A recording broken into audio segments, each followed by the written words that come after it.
आवाज आ रही है ठीक से पीछे? सबसे पहले यहाँ उपस्थित सभी को बिहार दिवस की हार्दिक शुभकामनाएं देना चाहता हूँ। मंच पर उपस्थित राष्ट्रीय जागरूक युवा संगठन के राहुल जी, गुरु रहमान जी, अभिषेक जी, रजनीकांत पाठक जी, उपस्थित युवा, हम लोग इस सेमिनार का युवा कर्म कौशल सम्मान का आयोजन संगठन द्वारा पिछले 4 वर्षों से किया जा रहा है। पहली बार जब सेमिनार का आयोजन हुआ था तब भी विषय लगभग यही था, आज भी विषय लगभग वही है। इन वर्षों में मैंने भी बहुत कुछ सीखा है, हम लोगों ने सबने सामूहिक रूप में भी बहुत कुछ देखा है। युवाओं से मिलने का, उनकी बातों को समझने का, मंथन करने का, साथ में चिंतन करने का अवसर भी काफी मिलता रहा है। मुझे स्मरण आता है अभी हाल में ही वीडियो फेसबुक पे भी है, यूट्यूब पे भी है, काफी युवा एकत्रित हुए थे। कोरोना काल चल रहा है, उसी क्रम में स्वामी विवेकानंद जयंती पे प्रज्ञा युवा प्रकोष्ठ बातें होने लगी किस प्रकार से सफल हो सकते हैं। उसी में एक प्रश्न उठा, अक्सर मैं पूछता हूँ कि बिहार के इतिहास के बारे में जब सोचते हैं तो क्या भाव जगते हैं, वर्तमान के बारे में सोचते हैं तो क्या भाव जगते हैं, और जब भविष्य की बात करते हैं तो आपके मन में किस प्रकार के भाव जगते हैं। सभी वक्ताओं को हम सभी सुन रहे थे, कहीं ना कहीं एक प्रकार की, जिसको हम कह सकते हैं निराशाजनक स्थिति मनों में उत्पन्न होती हुई दिखती है। ऐसा लगता है जैसे कि जो भी बातें हो रही हैं बस बातें हो रही हैं, दृष्टि नहीं।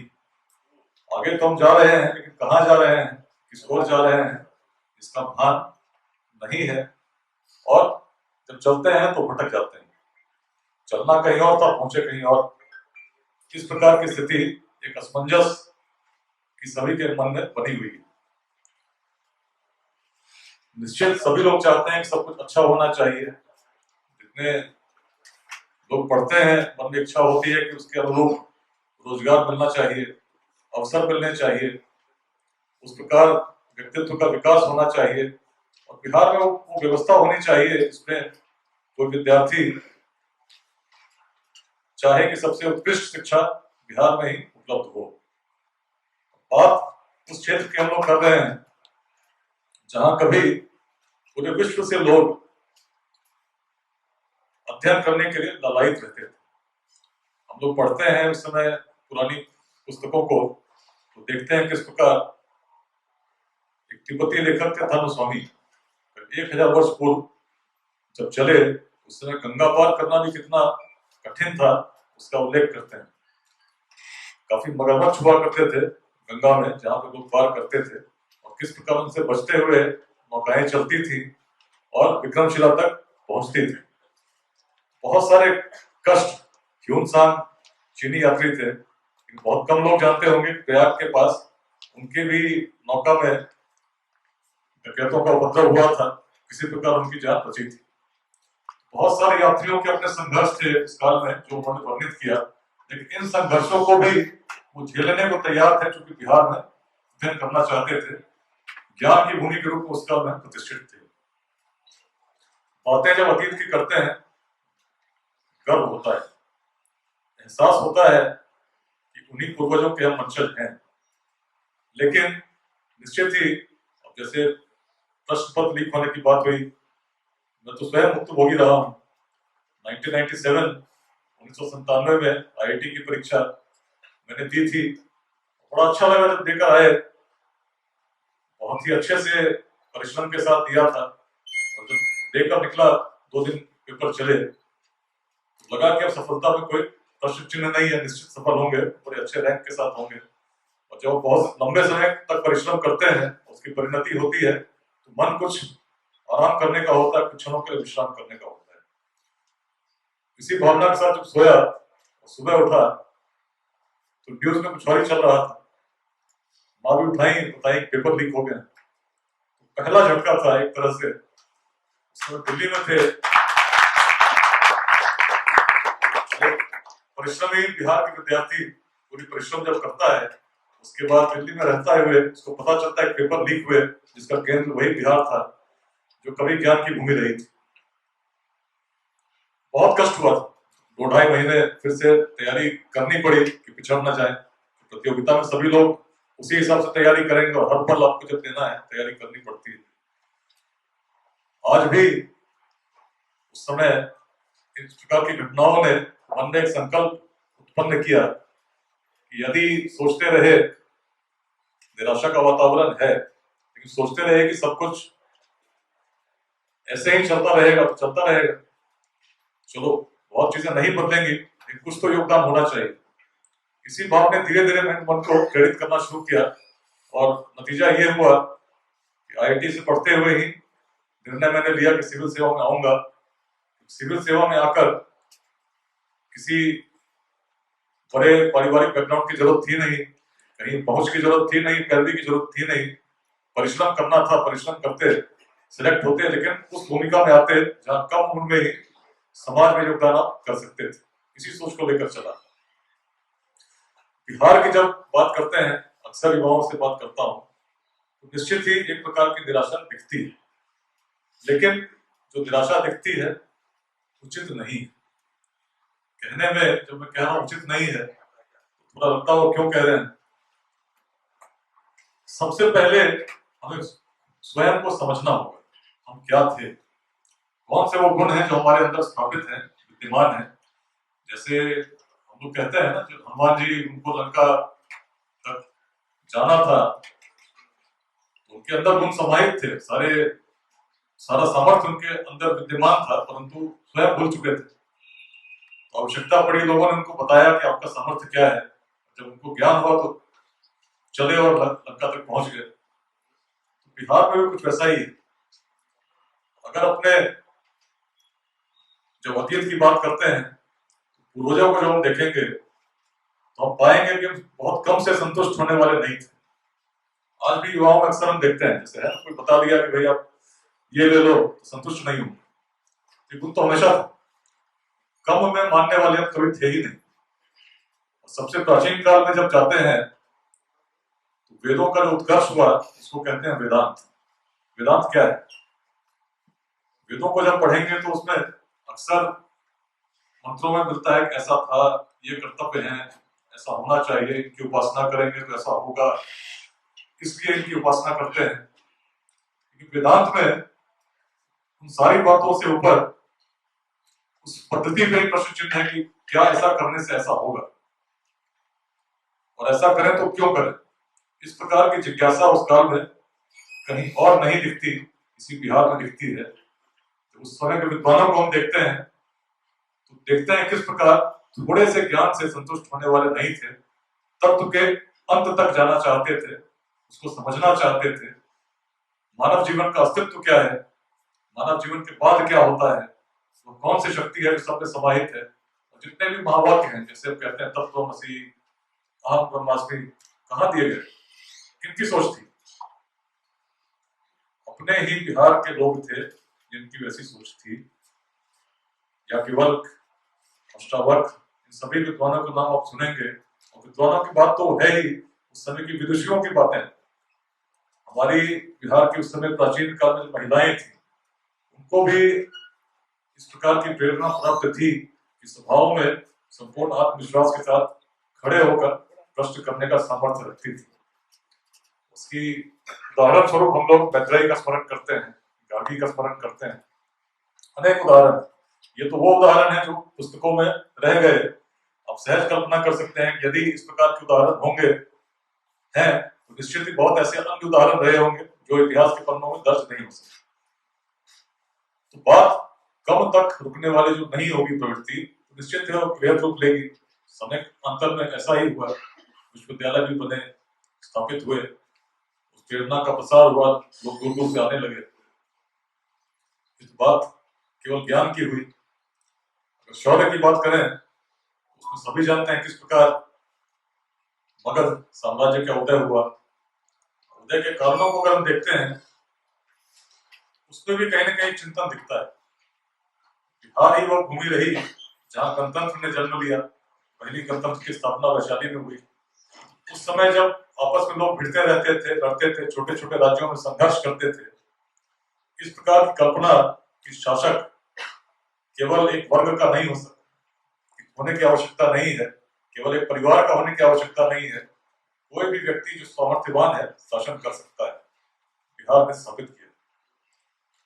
मगध के उदय को यदि हम देखेंगे और शासकों को देखेंगे तो महापद्मनंद का स्मरण आएगा, जो उस वर्ग से आते थे जिसमें सामान्य रूप से कोई उस काल में कल्पना नहीं कर सकता था कि वो शासक होंगे और उनकी स्वीकृति उनको सब स्वीकार करेंगे। लेकिन बिहार ने साक्षात रूप में देखा कि सामर्थ्य के समक्ष स्वीकृति सदैव रही। बताता है चिंतन कितनी बृहद थी, चिंतन कितनी सबको साथ लेकर चलने वाली थी। इसीलिए वैशाली की स्थापना गणतंत्र के रूप में यहाँ हो सकी। चिंतन कुछ अलग है, चिंतन कुछ भिन्न था, तभी हम आगे बढ़े। चिंतन कुछ ऐसा था जो सबको साथ लेकर चलने वाला था। चिंतन कुछ ऐसा था जो समस्या थी उसकी जड़ तक जाकर उसके समाधान ढूंढने का प्रयास करते थे। निराशा कोई नई बात नहीं। जब अलेक्जेंडर का आक्रमण हो रहा था पश्चिम उत्तर भारत में, उस समय भी छोटे छोटे खंडों में बटे थे। हर राजा का अपना स्वार्थ था और मगध की स्थिति, मगध अत्यंत शक्तिशाली था। ये बात सही रही कि मगध के सामर्थ्य के समक्ष ही अलेक्जेंडर भी, उसकी पूरी सेना जो यूनान से आई थी, जीतती हुई आई थी, अनेक क्षेत्रों को, कल का पर्शिया नहीं रह गया था, बहुत सारे अलग अलग छोटे छोटे देशों का अस्तित्व मिट चुका था। लेकिन जब भारत आए तो रुकना पड़ा, और रुकने के बाद जब मगध के सामर्थ्य की चर्चा यूनानी सेना में फैली, ऐसे भय का प्रसार हुआ कि स्वयं अलेक्जेंडर को भी 3 दिनों तक अपने शिविर में घुस के रहना पड़ा कि किसी प्रकार से सैनिक मान जाए। लेकिन भय ऐसा व्याप्त था कि मानने की बात तो दूर, अलेक्जेंडर को लौटना पड़ा। वो सामर्थ्य था, लेकिन सोच कैसी हो रखी थी उसका उदाहरण हम तब देखते हैं जब कौटिल्य, विष्णुगुप्त चाणक्य मगध सम्राट धनानंद के समक्ष आते हैं और कहते हैं कि आप में वह सामर्थ्य है पूरे भारत को एकत्रित करने का, और यदि एक रूप में आपने प्रत्युत्तर दिया तो यूनानी सेना भारत में प्रवेश नहीं कर पाएगी। लेकिन सोच क्या रही? मगध की सोच थी कि जब मगध तक आएंगे उसको प्रत्युत्तर दे दिया जाएगा। तब उस समय के पाटलिपुत्र के वातावरण को चाणक्य ने उस पर चिंतन किया। उन्होंने देखा कि जब इस प्रकार के भाव, लघुता के भाव, आप प्राप्त बहुत कुछ कर सकते थे, पूरे भारतवर्ष का नेतृत्व कर सकते थे, लेकिन आप संतुष्ट हो गए इतने में कि मगध में है, मगध तक ही सीमित रहेंगे। जब इस प्रकार के भावों को उन्होंने देखा और अन्य चीजों की कल्पना करने लगे, तो उन्होंने देखा कि मगध से आचार्य भी पलायन कर रहे हैं, अन्य क्षेत्रों में जा रहे हैं, बहुत सारी समस्याएं थी। तब उन्हें लगा कि मगध में जो सामर्थ्य है, निश्चित ही अखंड भारत के साम्राज्य की स्थापना की आवश्यकता है। केवल मगध ही कर सकता है, परंतु जो नेतृत्व है उसका परिवर्तन करना पड़ेगा। समस्या की जड़ तक है।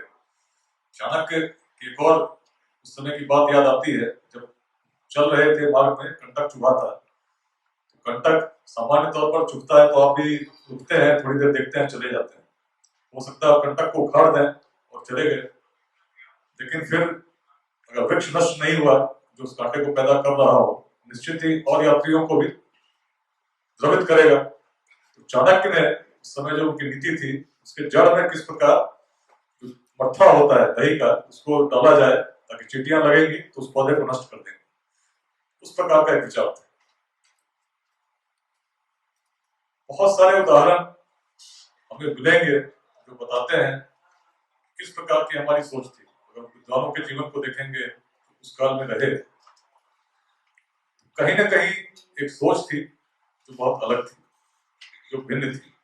आज अगर हम निराश होते हैं, लगता है कि कुछ नहीं हो सकता, तो बहुत सही बात कही गई, बिल्कुल ही उचित नहीं है। यदि हम सोचेंगे कि कोई और आएगा और बिल्कुल आकर हमारी स्थिति को सुधार देगा, तो यह भी संभव नहीं। चिंतन करना होगा, हर व्यक्ति का दायित्व है, हर व्यक्ति को सोचना होगा, और प्रेरणा के बिंदु इतने हैं जो प्रेरित कर सकते हैं। उसी प्रकार का चिंतन हम तब कर रहे थे। अचानक आज क्या हुआ कि जब बातें करते हैं तो छोटे छोटे खंडों में हम पड़ जाते हैं। किसी भी चीज को देखते हैं इस रूप में देखते हैं कि भाई किस जाति के हैं, क्या करते हैं। समस्याएं कहाँ हैं? समस्याएं हैं कि चरित्र जो व्यक्ति का आज का है वो कहीं से भी प्रेरित नहीं करता। आप सरकारी नौकरी में जाते हैं, पहले दिन से लग जाते हैं कि इसमें ऊपरी कमाई क्या है।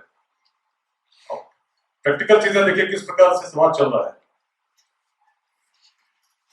कोई लड़का अच्छा पढ़ लिख लिया, सफल हो गया, नौकरी लग गई, तो माता पिता चाह रहे हैं कि उसको दहेज कितना मिलेगा, उसमें लोग परेशान। जब इस प्रकार की समस्याएं समाज में रहेंगी तो समाज में सुधार कैसे होगा? भाषण तो हम देंगे, अच्छी बातें करेंगे, लेकिन अपने आचरण में अगर यदि नहीं परिवर्तन लाएंगे तो चीजें बदलेंगी क्या? आवश्यकता हो सकता है कि 2 लोग सुधर जाएं, 3 लोग सुधर जाएं।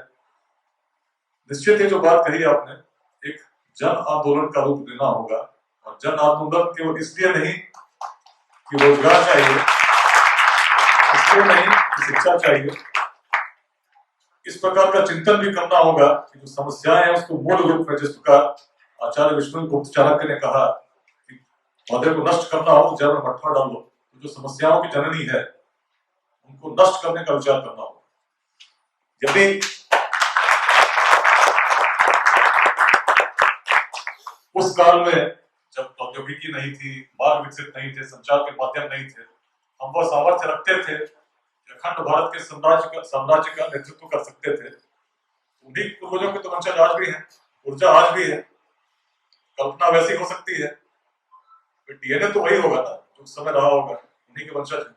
लेकिन यदि उस ऊर्जा का प्रयोग हम इसमें लगा रहे हैं कि भाई आजकल एक परंपरा चल पड़ी है कि हर जाति से जो भी नेतृत्व प्रदान कर रहे हैं तो वो देखते हैं कि हमारी जाति को कितनी सीट मिले, हमारी जाति को कितने टिकट बनाए गए, कितने मंत्री बने, कितने विधान परिषद में गए। अरे क्या फर्क पड़ता है इससे? आपको क्या फर्क पड़ता है? आपको फर्क किससे पड़ता है?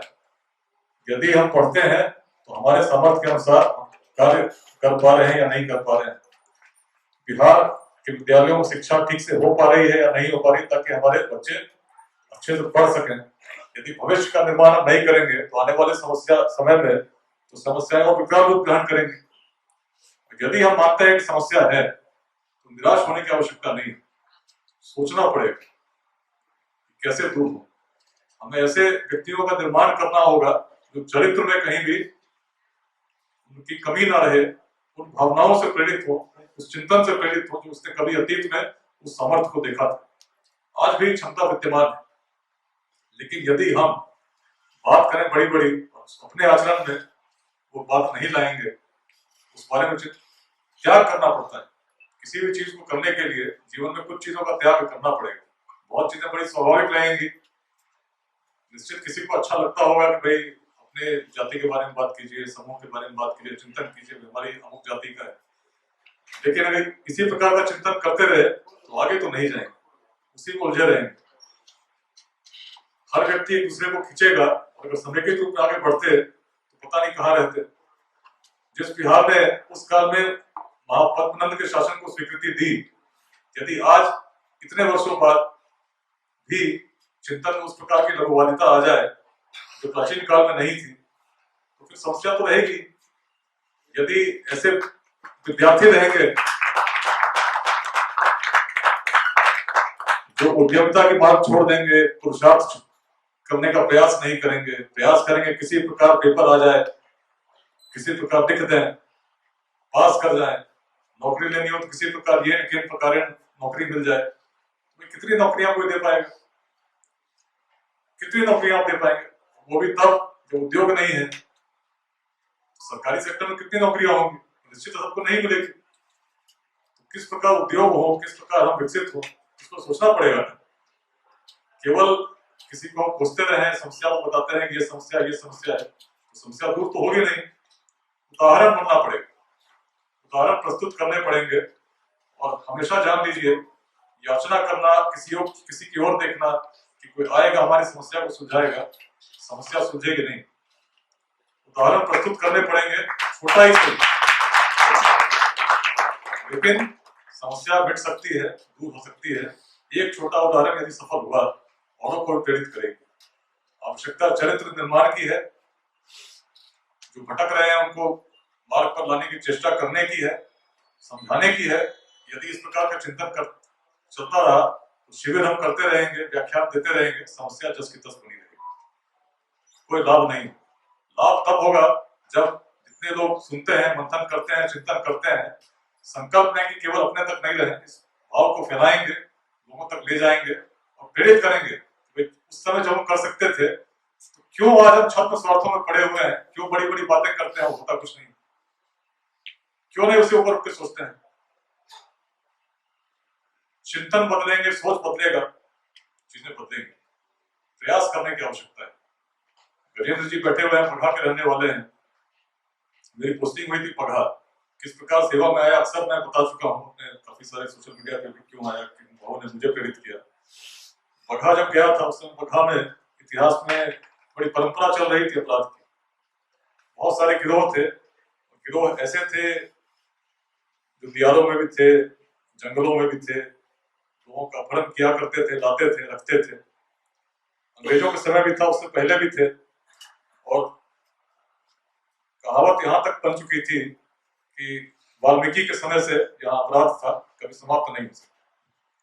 मुझे याद है कि मेरी जब पोस्टिंग हुई उस समय 4 किसानों की हत्या हो गई थी। जब आक्रोश हुआ पुलिस के विरुद्ध, एक आंदोलन का रूप उसने दिया, पुलिस फायरिंग हुई, जिसमें 2 लोगों ने अपने प्राणों की आहुति दे दी। इस प्रकार का वातावरण था और ऐसा पहली बार नहीं हुआ था, चल रहा था। पुलिस के भी अनेक अभियान चले थे, अच्छे अच्छे नामों के साथ चले थे, ब्लैक पैंथर, व्हाइट पैंथर, कुछ और।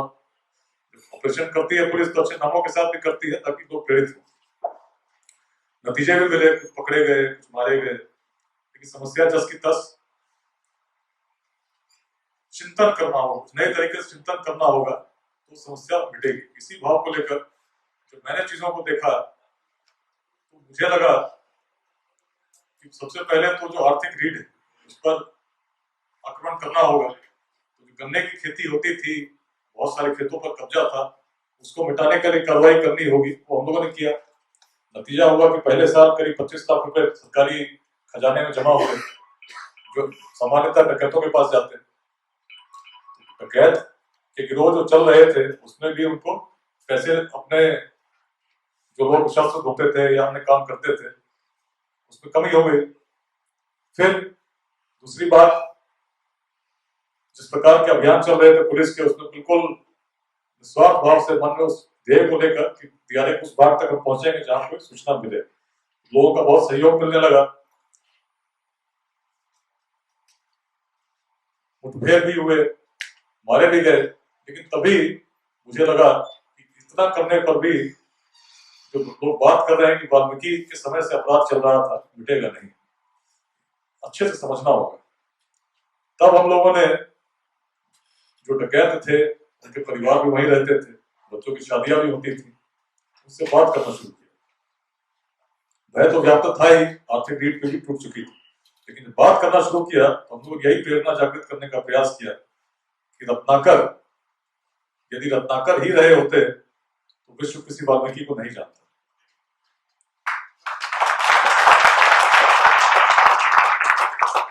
तो आपके भटके हुए स्वजन हैं, उनको समझाने का प्रयास कीजिए कि अपनी मिट्टी के प्रति जो उनके जो भी दायित्व है, उस बोध को जागृत करने का प्रयास कीजिए। चंपारण का इतिहास जो था उससे आगे भविष्य बहुत अलग होगा, भिन्न होगा, बहुत उज्जवल होगा। इस भाव को जब हम लोगों ने जागृत करने का प्रयास किया तो सबसे पहले एक व्यक्ति ने आत्मसमर्पण करने का निर्णय लिया, विश्वास किया। उसके विश्वास पर हम खड़े उतरे। जो भी हमने कहा सरकारी नीति के तहत करेंगे, वो हमने शीघ्र करके स्थापित किया कि हम केवल बातें नहीं कर रहे, करेंगे। और नतीजा ये हुआ कि धीरे धीरे जब बातें करने लगे हम इस प्रकार की, तो एक के बाद एक 26 डकैतों ने आत्मसमर्पण कर दिया।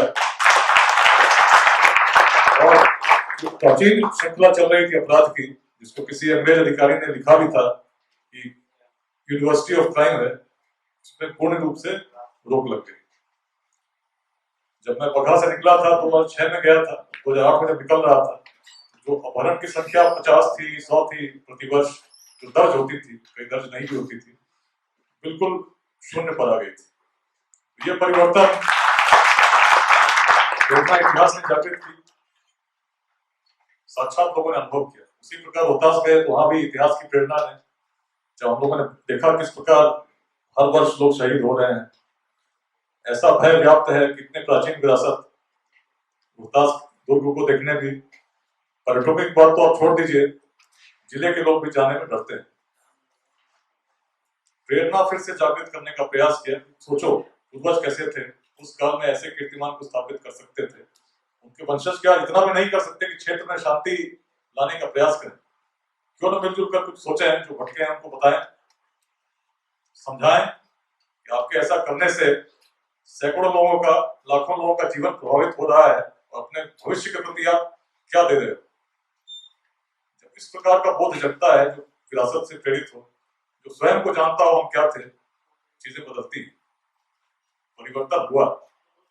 जिस दुर्ग पर कभी काले झंडे फहरते थे, 2009 26 जनवरी तिरंगा लहराने लगा।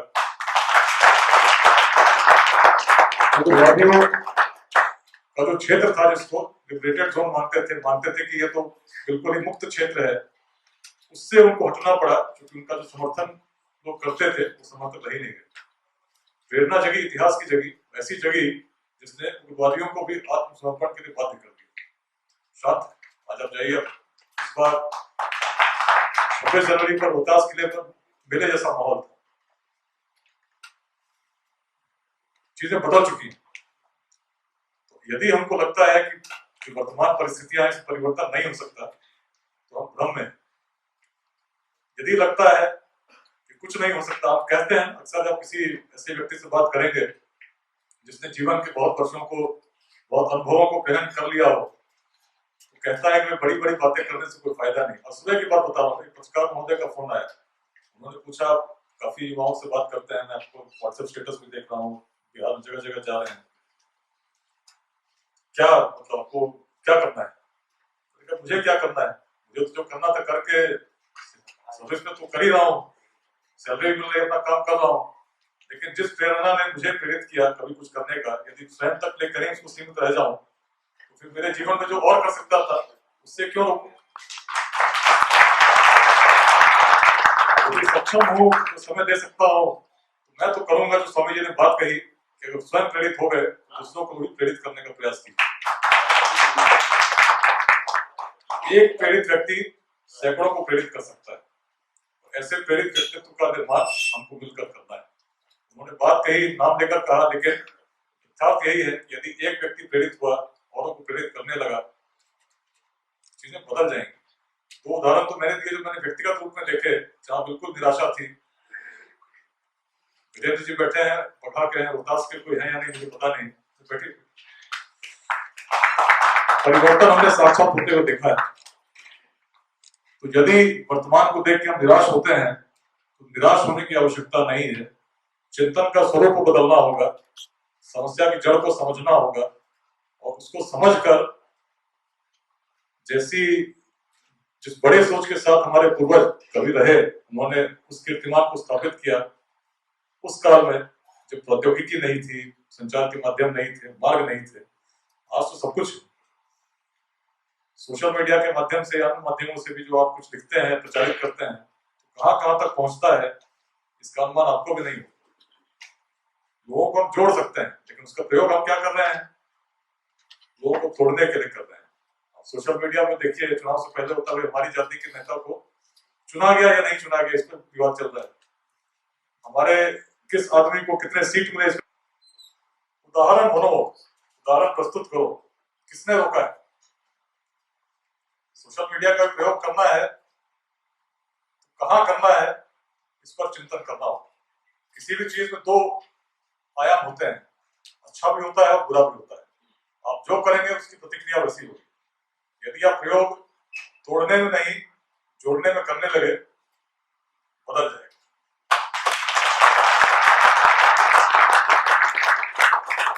अच्छी बातों का प्रसार कीजिए। बहुत सारी बातें हैं एक भाषण में नहीं कही जा सकती। असंख्य उदाहरण है बिहार में, यहीं के लोगों में। आज के समय में इतिहास की तो बात हम करते ही हैं, वर्तमान में भी अनेक ऐसे लोग हैं जो योगदान कर रहे हैं। अभिषेक जी कर रहे हैं कृषि के क्षेत्र में। बहुत सारे युवा हैं जो प्रेरित हैं, छोटे छोटे कार्य कर रहे हैं। अभी मैं कुछ दिन पहले, 2 दिन पहले बाढ़ गया था। बाढ़ में एक परिवार मिला, युवा परिवार। पहले आए कार्यालय में मिलने तो लगा कि बड़े अनुशासित लोग हैं, बड़े अच्छा लगा। गए, उस अनुशासन को मैंने देखा। इस पूरे कोरोना काल में पूरे पटना में कहीं भी रक्त की यदि आवश्यकता हुई, ब्लड बैंक की भी आवश्यकता नहीं पड़ी।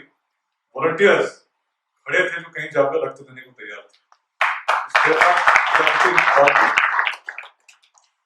अनेक उदाहरण है। गजेंद्र यादव जी, मन में प्रेरणा जगी, लाखों वृक्ष, इन्होंने विवाह नहीं किया, निर्णय लिया कि आजीवन ले जाए, संभव नहीं। इस अवसर पर यही मैं कहना चाहूंगा, निश्चित ही चिंतन करें। वर्तमान से निराशा उत्पन्न कर सकती है, बहुत सारी चीजें निश्चित ऐसी हो रही हैं जो बस अच्छी नहीं लगती होंगी, लेकिन उससे निराश होने की आवश्यकता नहीं। चिंतन करना हो कि कैसे हमारा भविष्य उज्जवल हो, वर्तमान में उसके लिए हम क्या कर सकते हैं। यदि करेंगे तो बड़ी बड़ी समस्याओं को का हल होते हुए इस बिहार की भूमि ने देखा है। अनेक विभूतियों को सिद्ध करते देखा है। वही भूमि है जिस पर कभी बुद्ध भी रहे, उनकी प्रेरणा ये भूमि रही। जिसने कभी गणतंत्र की स्थापना उस काल में होते हुए देखा जब छोटे छोटे स्वार्थों से शासक उसके अतिरिक्त कुछ और चिंतन नहीं करते थे।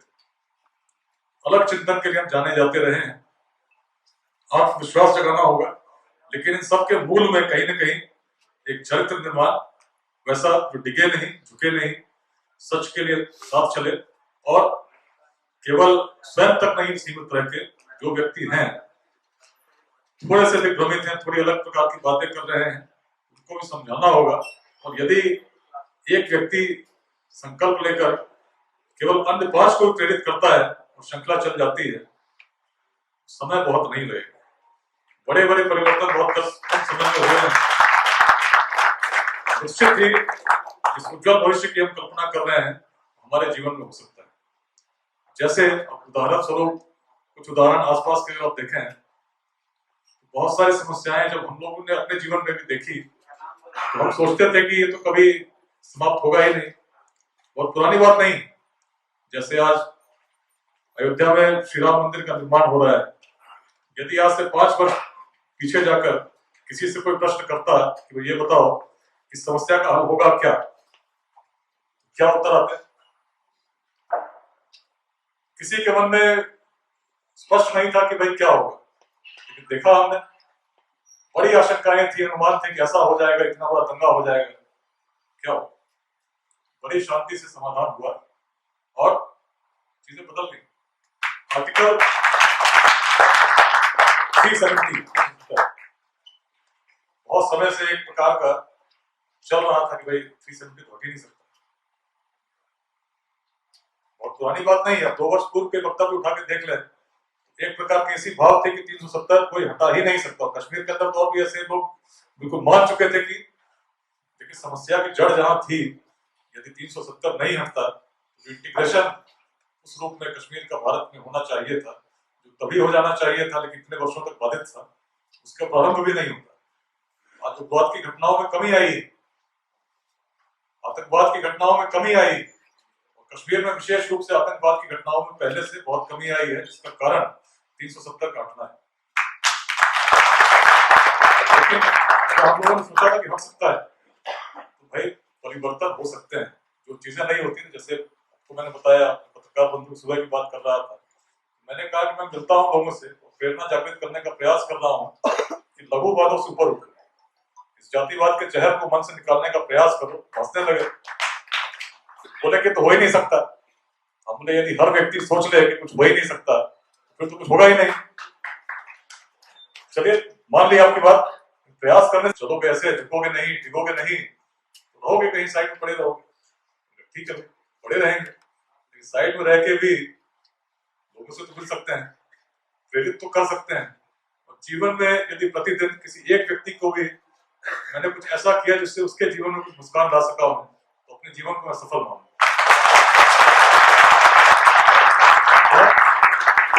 छोटे लक्ष्य को लेकर भी अगर हम चलते हैं, छोटे लक्ष्य को भी लेकर चलें, दिन भर के अंत में यही देखें मैंने ऐसा क्या किया जिसके कारण किसी एक व्यक्ति और लोगों को प्रेरित कीजिए, चिंतन बदलने का प्रयास कीजिए, विवाद किस विषय पर होना चाहिए उस पर विचार करने का प्रयास कीजिए, चीजें बदलेंगी। धन्यवाद, जय हिंद।